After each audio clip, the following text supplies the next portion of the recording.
Hello, my dears. I am so thrilled to be back with you guys for a new season of Everything Happens. I have been looking forward to this forever. I can't wait to share new conversations with some amazing humans this season who have taught me so much about living beautifully outside of reasons and outside of predictable formulas, which is the whole premise of my new book that releases next month called No Cure for Being Human and Other Truths I Need to Hear. And yes, I also can't believe I got away with that title in a culture that loves extreme positivity.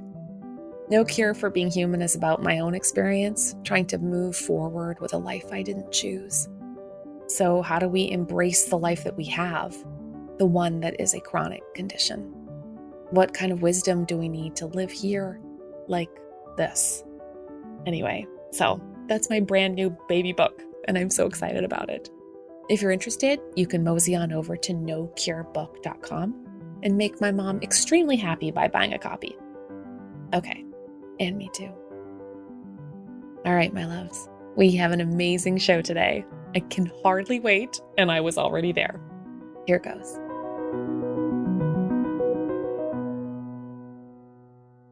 I'm Kate Bowler, and this is Everything Happens. One of the great questions we can ask sounds too simple, but the implications are theological and philosophical and economic and social. The answer affects everything from whether we try to forgive our parents to whether we buy into the self-help promises of the televangelist next door. And the question goes like this: can we do better? I mean, truly, how hard is it to transform into something kinder, gentler, more loving, less bitter, more prone to justice and mercy, and everything else we hoped we might be? I'm Kate Bowler, and this is Everything Happens, a podcast where I get to talk to unbelievably kind, funny, and wise people and gently tear down the self-help industry one essential oil yoga retreat best life now bestseller at a time. Because, frankly, I'm a bit tired of being told that anything is possible if I just believe. Maybe it's better to say some things are possible, but not promised. And so maybe we can try and then let ourselves off the hook for perfection and then maybe take a nap later. This season, I'm breaking down our culture's favorite formulas for how to live. We know them. We've lived by them. We might even have them hand-lettered on our refrigerators. At the heart of this mega self-help industry is a delightful, almost unanswerable question. Are we even capable of meaningful change? As a historian of self-help, I've been deeply invested in the answer. We might respond too quickly and say, yes, of course. Here's my 5-step plan to good, better, best. Or we might answer too obliquely and say, maybe yes, maybe no, and fail to answer the existential challenge that we face down every day when we wonder, could I try a little harder? Who might I become if I do? It's such a tender question that it's best reserved for a brilliant and agile mind. So, who better to pose this to than the spectacular brain of Malcolm Gladwell? Malcolm Gladwell is the author of many, many, many New York Times bestsellers, including The Tipping Point, Blink, Outliers, What the Dog Saw, David and Goliath, Talking to Strangers, and his latest, The Bomber Mafia. He is also the creator and host of the podcast Revisionist History, which reconsiders things both overlooked and misunderstood. Malcolm has been included in that Times famous list of most influential people and received the Order of Canada, Canada's deepest honor, which we both agree is kind of grand. Malcolm, what a gift. Hello. Thank you for spending this time with me. Not at all. My pleasure. I thought maybe we could begin with our origin story, which makes us both sound like superheroes. But both of us turned toward history very early on to get to some of our thornier questions. My parents were both professors at the University of Manitoba. So I used to run up and down the hallways with my sisters to hear the acoustics made by three girls high on orange soda. And there was something about having like a place where ideas could be unraveled that became very precious to me. So, what in your upbringing led you to believe that part of becoming more human could be found in the past? Wow, that's such a good question. Well, I think it's because the before I asked that question, I asked the question, where does kind of magic and mystery lie? And you know, children, there are the science fiction people who think that magic and mystery lie in the future, and then there are the people like me who thought it lay in the past. There was a moment in my kind of early adolescence when I started to consider which path I was going to take. I read a little science fiction, and I was always very unimpressed by it because I just wasn't. I was completely uninterested in speculation about tomorrow. Yeah. Um, when there was a parallel set of stories available about things that had actually happened, um, and you can't actually learn from speculations about the future because you quickly realize that all these speculations are false. Yeah. But you can actually learn from precise and involved accounts of what has happened. And so I chose that, which is not to denigrate those who choose the future path. It just did never occur to me. And in fact, to this day, I remain startlingly uninterested in kind of narratives about the distant future. It Yeah. just doesn't. Space travel doesn't interest me. Colonizing Mars doesn't interest me. Nothing that has any kind of science fiction-y cast interests me. Because you were a university kid. And I wonder if, I remember just sitting under the piano in my mom's office. She was a music professor, obviously, or else that would have been like a weird choice for botany or Mhm. something. I'll never forget the story. Do you remember the short story Harrison Bergerson? It was an apocalyptic story about a future in which everything and everyone had to be made equal. And it was Mhm. about, and it was showing the flight of dancers weighed down by like hundreds of small weights. And it seems to me you're absolutely right that stories about the future are just the same questions about our what we're capable of, but just like cast in a someday. And the question of that story and the question of so most of them was, can we ever be different? Could there be what if this wild experiment, one way or the other, never makes us, you know, more human, more beautiful to one another, more understandable to each other? Yeah, you're right. It's just kind of wild and incredible what if stories, isn't it? It is funny how the other thing that always struck me about science fiction stories was that um, their accounts of the future were so predictable. And everything I understood about the future is that it wasn't predictable. So, like, the alien always was a small, slender creature with enormous eyes, and antenna. I mean, Yeah. it struck me like, why did everyone agree that's what an alien looked like? And they were, you know, all of these accounts about the future were preoccupied with travel. Yeah. And, you know, but of course, the improvements we've made in our ability to travel over the last 75 years have been insanely modest. I mean, We can go slightly faster, slightly more comfortable. I could have gotten, I'm now in up in the Hudson Valley in New York. I could have gotten to Albany faster 100 years ago than I can today. There was a trolley car that ran right outside, right close to my house. It would whisk me straight to Albany. Now I have to like fight traffic, and it's like it's not clear to me that this preoccupation with this idea that the future meant better travel is like such a false promise. I mean, the New York City subway was more efficient in 1920 than it is today. Like, so My dad's a historian and I'm a historian. And so he's just absolutely awful to watch movies with because he's just forever ruining any account of the past with like a deep and lingering sigh. And another little insight from David Steinmetz, who is a historian I just loved so much. And he was always worried and excited about the task of the historian. He felt it was their job to resurrect the dead and let them speak.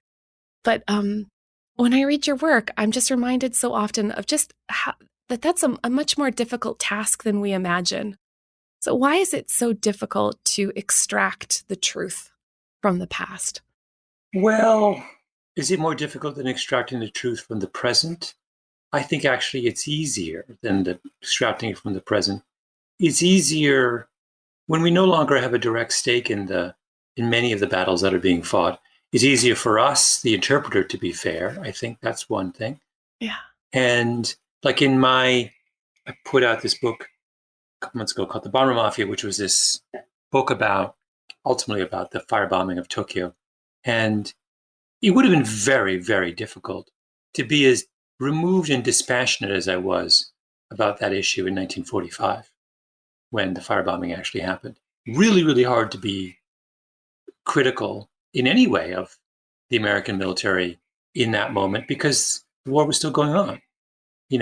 How could you be dispassionate about an effort being made by the Air Force to end the war quickly?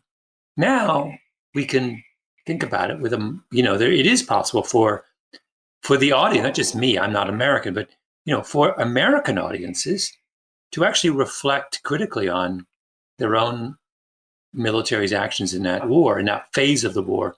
More than that, the Air Force itself. Many of the people who are most thoughtful and self-reflective and self-critical about what the Air Force did in 1945 is the contemporary Air Force. So you even get the same institution is now capable of reflecting on what they've done in a way they could never have done in 1945. Yeah. In a way that we can hope for more and more wisdom. That does feel like the accumulation of insight that we might not have been capable of. I think one of the things that always strikes me too about doing historical work is the way that it echoes, like the way that you can read something from like the writing of Sojourner Truth, for example. So she's been recently emancipated. She's she's not yet like the figure that we imagine her to be today as this, impervious hero. And she has this minute where she finds out that her biological sister and her went to the same church in New York and then she never met her, that like she was robbed of an entire family, but that they were in the same room. And she has this little line like, "Did I touch her hand?" It always shocks me the way that history can bring us back in the same moment as people so long gone that we can genuinely care about their problems as if they were our own. Mm-hmm. I think that's right. That's like, well, we recognize the commonality in our experiences, and we don't get kind of distracted by all of the markers of difference of modernity. We don't see the fact that she doesn't have a cell phone or that she didn't take an Uber to the church where her sister might have been. Yeah. And we're just focused on what is the same, which is that she is describing a human experience that could easily have happened today.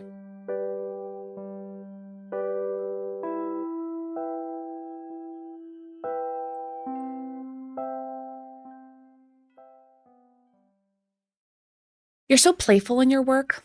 I was like watching you put two very unlike things together and then mashing them together and then forcing me to learn something surprising.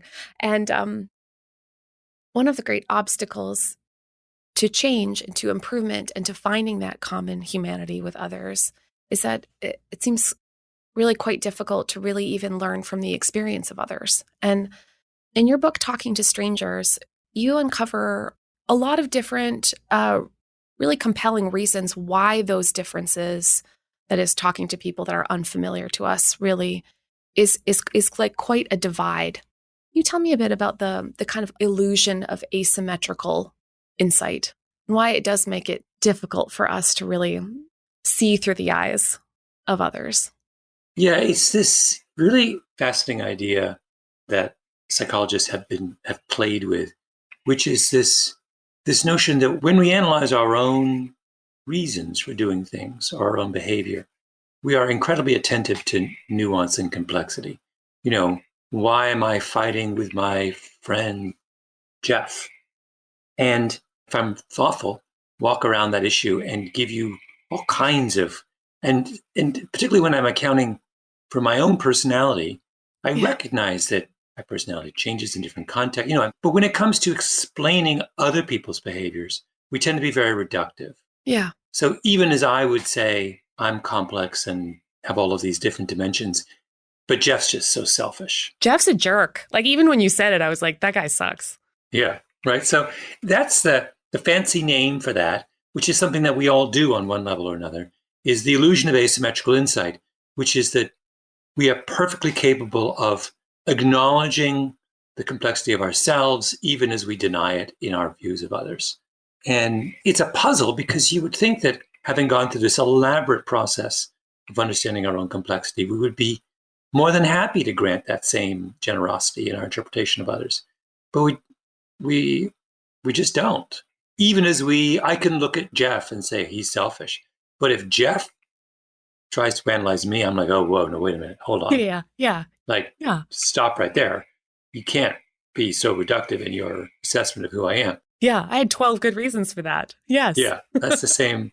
And it's just because understanding our own complexity is easy because we have access, of course, to the contents of our own mind. And we don't have access to other people. And reminding us that we don't have access to other people's thinking and how easily we pretend that we do is a crucial part of what it means, I think, to be better as people. Yeah.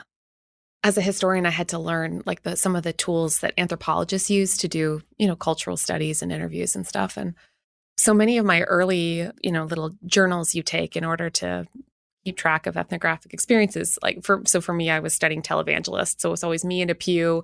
At first, I walk into the building. I listen to a televangelist. I'm, fascinated by his hair and where his wife is sitting and what the tithing line was like. But if I let you read them, especially the first couple years, it was full of my brilliant and searing insights.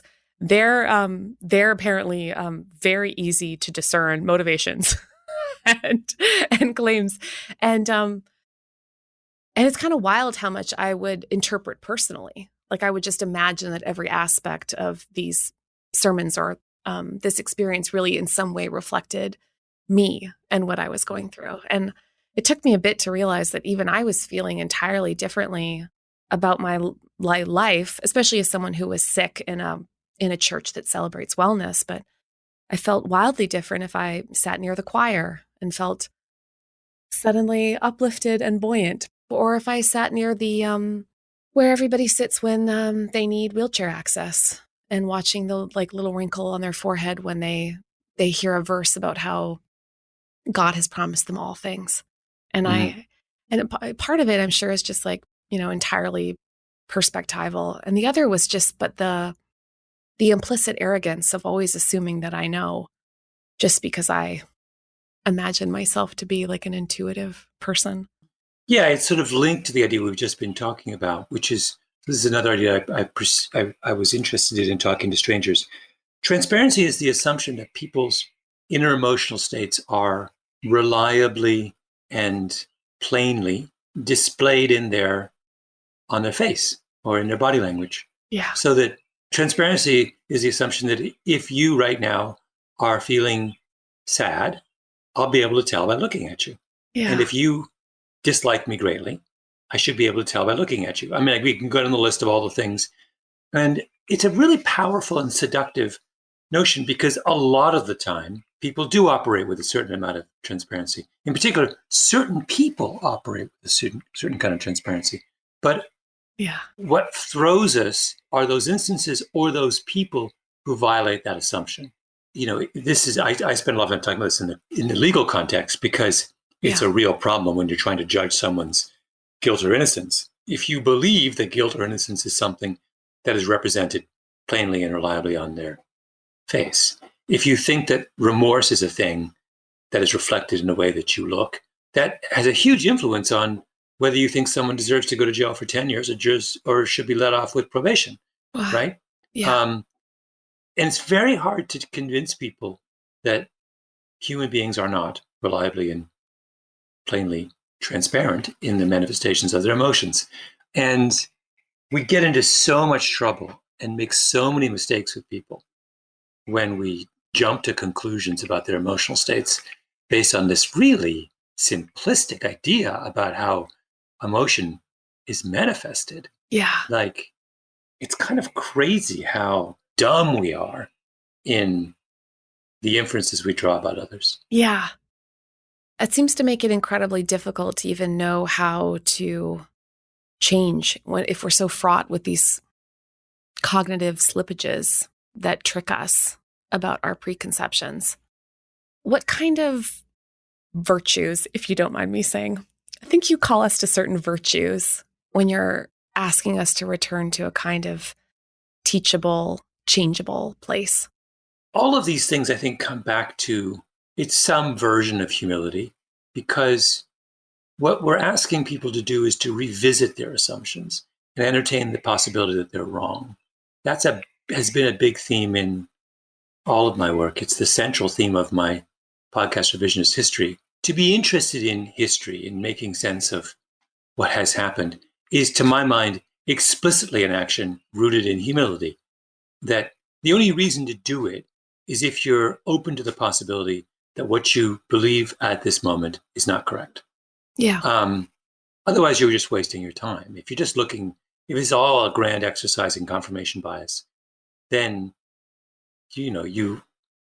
why would you even embark on that process in the first place? Yes. So you have to be comfortable with this idea that you may have jumped to a conclusion that was false. And one of the great puzzles I have with human beings is why that's so difficult for us. It should be fine to say, I was wrong. And being able to say I was wrong, if you approach this from a purely self-interested perspective, saying I was wrong or I've changed my mind makes your life so much easier. Yeah. Right? No, but no regrets. But no regrets, Malcolm. I mean, because I study American cultural lore, and I am always shocked by the amount of self-help literature that is entirely dedicated to refusing the sort of alteration of the past that you're describing, the rethinking, the deep questioning, because it does seem to violate this deeply held American belief that it will then ruin the ability to then say, but it made me who I am today. Maybe that's why you're so uninterested in the future in that way, in a way that I absolutely love, because it becomes a kind of intense and endless futurism. If it's always better, and yet it completely truncates looking behind you, it does make for this very hyper present and hyper futurist kind of person. Mm-hmm. Yeah, no, that's interesting. I was thinking as you were talking, on this question of how much easier it is to live your life if you're willing to say I was wrong, and how much harder it is to live your life if you are so relentlessly future focused. Because if you're future focused, you're constantly measuring yourself against an uncertain standard, and you're constantly making a series of bets. Yes. About the way things will turn out. Yes. Which will invariably, as we've stated, be wrong. I think our mutual friend, Adam Grant, would absolutely agree that there's like some deep rest and then, in fact, some wonderful advantages to being willing to revisit assumptions, because then it can make us more, that you can tell already I'm not very much into philosophies of winners, but like it does make us more nuanced and receptive and,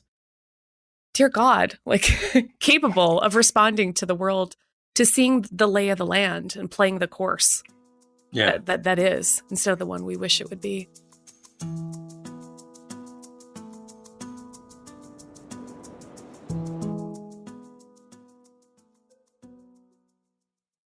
Your work reminded me of a lovely interview with a nurse and a writer named Christy Watson. And I came away utterly convinced that some professions, if done well, can change the way that people can relate to one another, to move past some of these sort of inherent barriers in not making the stranger unintelligible. And as a nurse, she was talking about the various kinds of disciplines that they take on to learn how not to read others, but then to step into that like a void. And she was describing an amazing nurse that she had met and interviewed who worked a lot with the homeless, and many of whom were using substances and convicted of crimes that were quite heinous. And she received a lot of questions of why then nursing would call her not just to love strangers, but to love that kind of stranger. And she said very simply and very beautifully that she's like, well, we don't have time to judge them, because if we judge them, we don't have time to love them. There's such like a wild indiscriminacy to that. But that's what was her argument, which was that nursing at its core was in fact the ability to love a stranger. And I thought, what a wonderful set of habits to learn, for it not just to be like, humility, but maybe even love. Mm-hmm. I mean, I think about this all the time. Imagine that you're a nurse in a hospital. Somebody comes in with a very serious, life-threatening case of COVID, and they were unvaccinated. Yes. Unless you are willing to forgive them for their stupidity, right? Yes. Which is what that is in that moment, surely. I mean, they're risking their lives. Yeah. You can't try to heal them, right? You can't commit to the course of making them better. A similar version would be someone comes in after suffering a motorcycle accident and they weren't wearing a helmet. These are you're forced to confront human beings in all of their frailty in that position. It's a beautiful thing that nurse said, because it strikes me as being absolutely true. Yeah.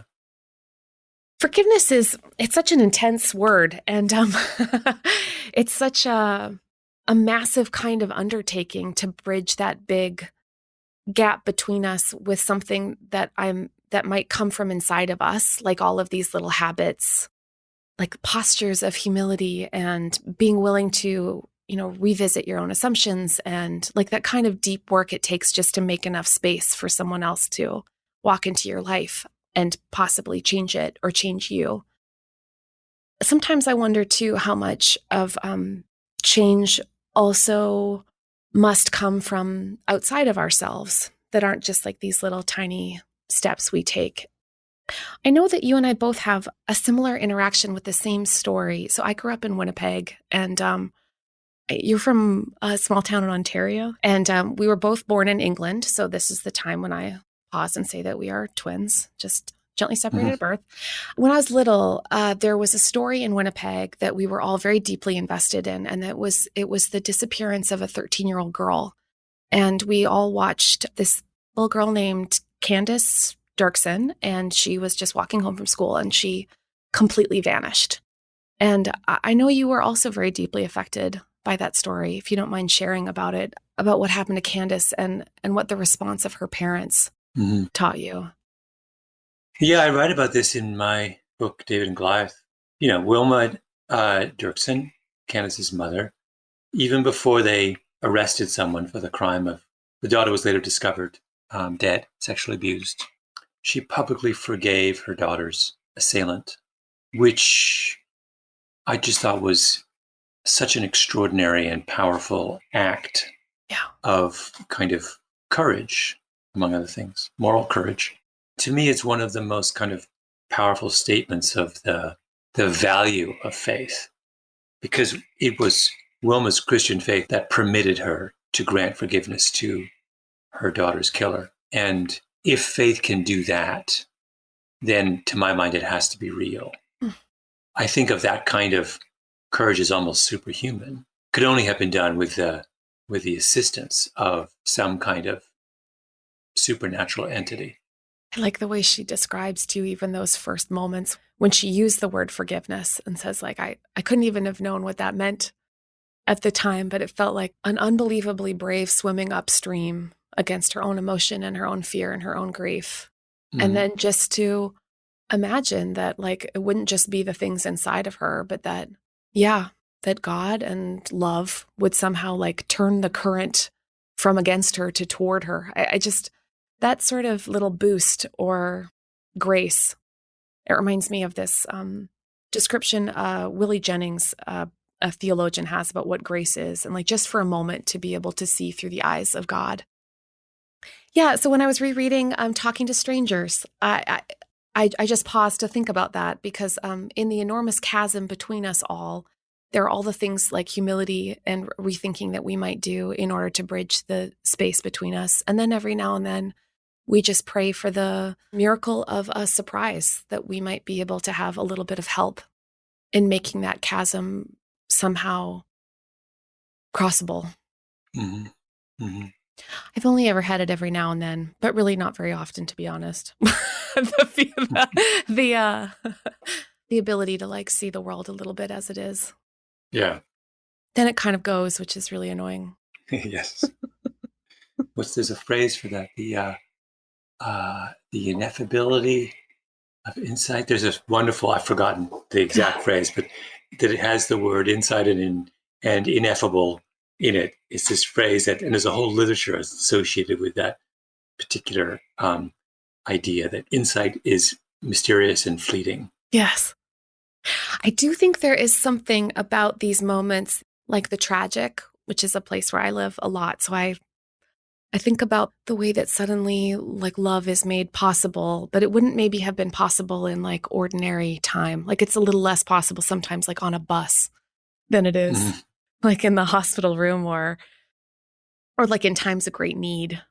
And sometimes the divide seems like it's too great. Like I spend a lot of time as a patient and I'm often trying to explain something like, oh, hey, remember when you guys sent me home with Pepto-Bismol and I was actually, in fact, dying of stage 4 cancer. And then I use the word misstep. I'm like, it feels like it was because I'm trying to render it intelligible and like professional. And I forget that all the people on the other side of that information, that I am in fact a stranger to them. And that it would actually take I would have to disconfirm a lot of things they already believe to be true for my account of the world to make sense of them. And honestly, your work did help me take that a little less personally, even though it is, of course, like deeply personal, not to be able to like render yourself human sometimes. So maybe if you could come with me to appointments, I guess is where I'm going with that. Just joking. I'd be like, look, I've got this friend. His name's Malcolm. Consulting services. What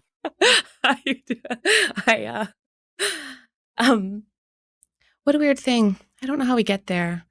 You could write like a 5-step, 7-step plan too. Very early on in my career, my books were put in the self-help section, which was deeply amusing to me because I would never have thought that that's where I would end up. I don't think they're there anymore, but there was a brief notion at some point that was the business I was in. But so much of the best parts of like excavating our lives is in like digging into the small, wonderful, terrible details of like what made for a really stupid decision or what made something unbelievably, unbearably beautiful. Like if I look back, there's all kinds of things. Like I very frequently have the problem where I'm given like a horizon. We get scan horizons. So you have to decide all kinds of things in like 3 months, 6 months, 1 year, 5 years, that kind of thing.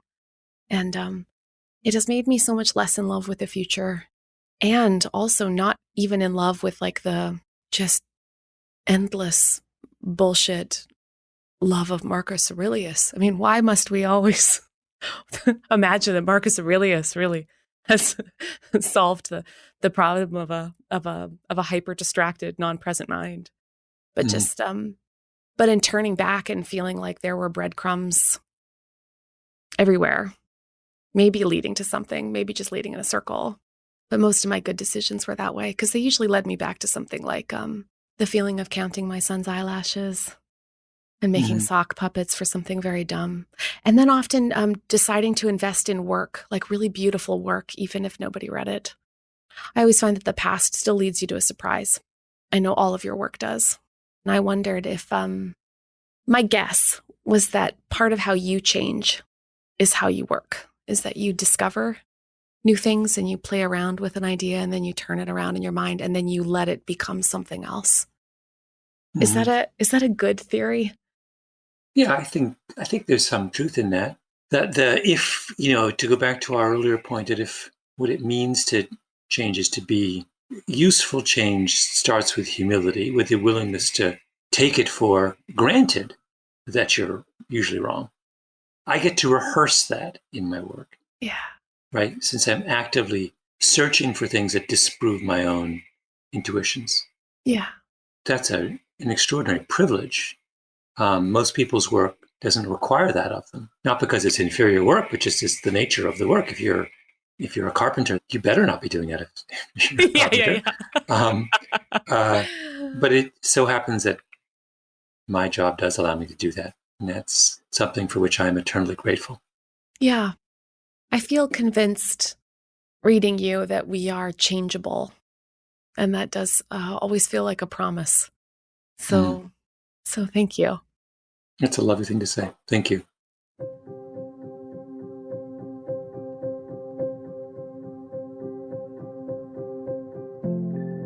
So, what do you think? Are we capable of meaningful change? I love that by nature, Malcolm and I are delightfully Canadian, which is to say, incurably optimistic. So yeah, maybe we can change. Probably not by much, but it's worth a try. And sometimes something opens up that feels like grace, that might allow us to look at others and ourselves with fresh eyes, forgiving the unforgivable, loving the unlovable, facing the insurmountable. And maybe the key is to start at the beginning and be willing to be changeable in the first place. Here's a blessing for becoming ready to rethink your life. Blessed are you who take the risk of standing still right at the point of change, though uncertainty and stress want to propel you forward. Blessed are you standing there at this new crossroads, giving yourself permission to stay suspended a while in the questions.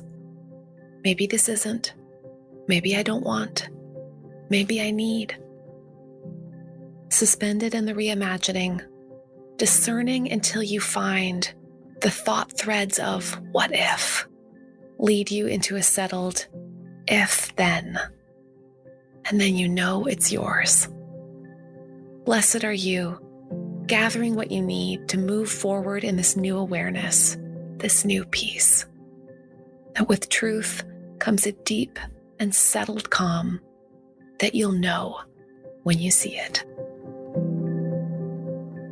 Our work on the Everything Happens podcast and with the Everything Happens initiative is made possible because of our partners and generous donors, Lilly Endowment, the Duke Endowment, Duke Divinity School, and Faith in Leadership, an online learning resource. And a huge thank you to my team, who makes this work not only possible, but fun. Jessica Ritchie, Harriet Putman, Keith Weston, Gwen Hagenbotham, Katie Mangum, AJ Walton, Catherine Smith, Mary Jo Clancy, JJ Dickinson, and Jeb and Sammy. And if you'd like to be a human with me, come find me online at Kate C. Bowler. I also have a weekly email that might be the right dose of love and courage you need. Sign up at katebowler.com/newsletter. This is Everything Happens with me, Kate Bowler.